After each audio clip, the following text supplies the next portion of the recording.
सोनम के घर फूलमती नाम की एक नौकरानी काम करती थी।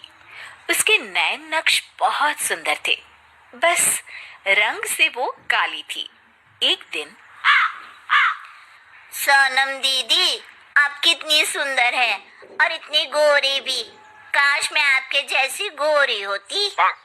अरे लेकिन देख ना, कितनी मोटी हूँ मैं। मुझे तो पड़ोस की रानी अच्छी लगती है। देखने में गोरी, नैन नक्श अच्छे और दुबली भी कितनी सुंदर लगती है। फूलमती के मन में सोनम की बात घर कर जाती है। वो सोचती है कि उसे नहीं पता था कि सोनम को भी अपने से शिकायत होगी। अरे फूलमती, ये क्या किया? सब्जी में इतना तेल। वैसे भी मैं इतनी मोटी हूँ, ये खाना खाकर तो कभी जिंदगी में पतली नहीं हो पाऊंगी। अरे दीदी, मैं तो आपकी जैसी होती तो कोई शिकायत ही ना थी। गोरी गोरी। अरे गोरी ही तो हूँ। खुद को तो देख, तेरे नैन नक्श, तेरा पतला शरीर। फूलमती, कोई भी खुश नहीं है इस दुनिया में अपने रंग रूप को लेकर। किसी का कुछ न कुछ छूटा ही हुआ है। हाँ दीदी, लेकिन काली तो काली ही होती है ना। अरे शायद तू नहीं समझेगी। काश मैं भी रानी की तरह होती। अच्छा चल, आज रानी खाने पर आ रही है तो कुछ अच्छा बना लेना। तभी वहां रानी आ जाती है। रानी दुबली पतली गोरे रंग की महिला होती है। दोनों सहेलियां बैठकर गप्पे मार रही होती है कि वहां फूलमती खाना लेकर आती है। अरे रानी दीदी, आप कितनी सुंदर है। काश मैं आप ही की तरह होती तो कितना अच्छा होता।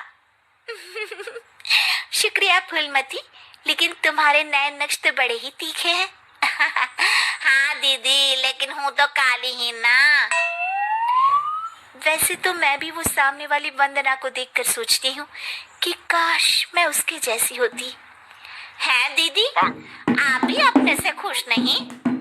ना ना, मैं तो बहुत खुश हूँ। बस जरा लंबाई, काश मेरी लंबाई वंदना जैसी होती तो कमाल हो जाता। फूलमती उन लोगों को खाना देकर वहां से चली जाती है। वो सोचने लगती है, अरे ये क्या, मैं तो सोच रही थी कि सोनम दीदी सबसे सुंदर है, लेकिन लगता है सोनम दीदी कुछ नहीं। अब तो मुझे वंदना से मिलना पड़ेगा। देखो तो सही कि वो क्या चीज है। एक दिन मौका देखकर फूलमती वंदना के घर जाती है और उसके दरवाजे की बेल बजाती है। हाँ बोलो, क्या काम है? मैं ना एक काम वाली हूँ और घरों में काम करती हूँ। क्या आपको किसी नौकरानी की जरूरत है? हाँ हाँ, जरूरत तो है, लेकिन सिर्फ झाड़ू के लिए। वो क्या है कि पोछा मैं खुद लगाती हूँ, जिससे मेरी फिगर मेंटेन रहती है। दीदी, एक बात बोलूं, आप कितनी परफेक्ट हैं। मतलब आप में तो कोई कमी ही नहीं है। सुंदर शरीर, लंबी हाइट, गोरा रंग। काश ना दीदी मैं आपके जैसी होती। शुक्रिया, लेकिन मैं भी परफेक्ट नहीं हूँ। ओह, ये क्या दीदी, आप क्या बोल रही हैं? ऊपर वाले ने तो आप में कोई कमी रखी ही नहीं है। अरे तू उस दीपिका को जानती हो ना? कैसी बात कर रही हो दीदी? वो कहानी हर घर की हीरोइन ना? हाँ हाँ वही।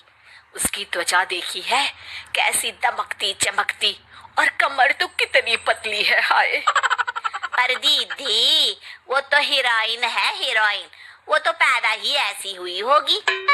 हाँ वही तो, उसको तो भगवान ने ही ऐसा बनाया होगा, सुंदर, चमकता और दमकता।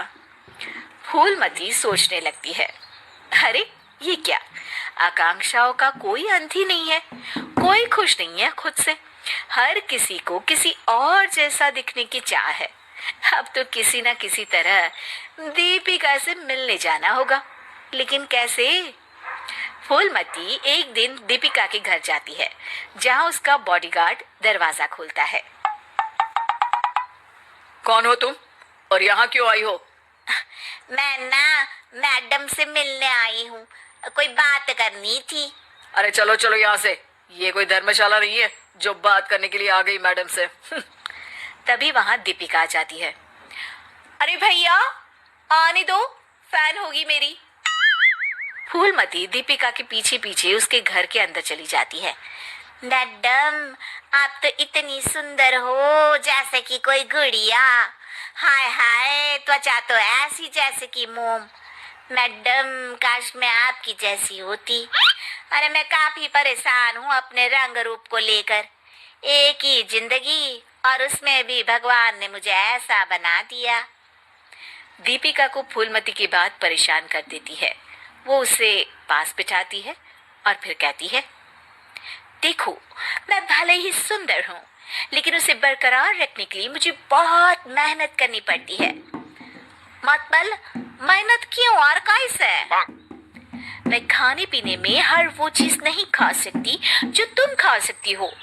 मैं धूप, पानी, हवा, धूल से दूर रहती हूँ, नहीं तो दाने निकल आते हैं। ना जी ना मैडम, मैं तो सारा दिन घूमू हूँ। बारिश में भीगना तो मुझे बहुत ही अच्छा लगे है।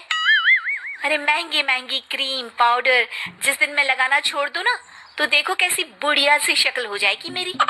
अरे मेरे ये सुंदर होठ, ये तो मैंने सर्जरी से करवाए हैं, जिसका मुझे बहुत ज्यादा ख्याल रखना पड़ता है।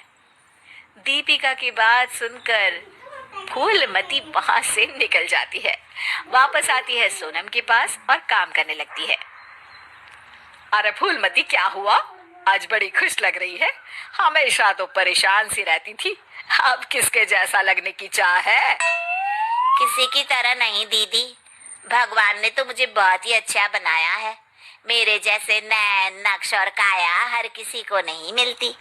मुझे ना तो कोई महंगी क्रीम लगानी पड़ती है और ना ही खाने पीने में कोई परहेज करना पड़ता है। मौसम कोई भी हो, मैं तो पूरे मजे लेती हूँ। ना धूल से प्रॉब्लम और ना ही डॉक्टर के चक्कर। तो दीदी, मैं तो अब खुशी रहूंगी ना।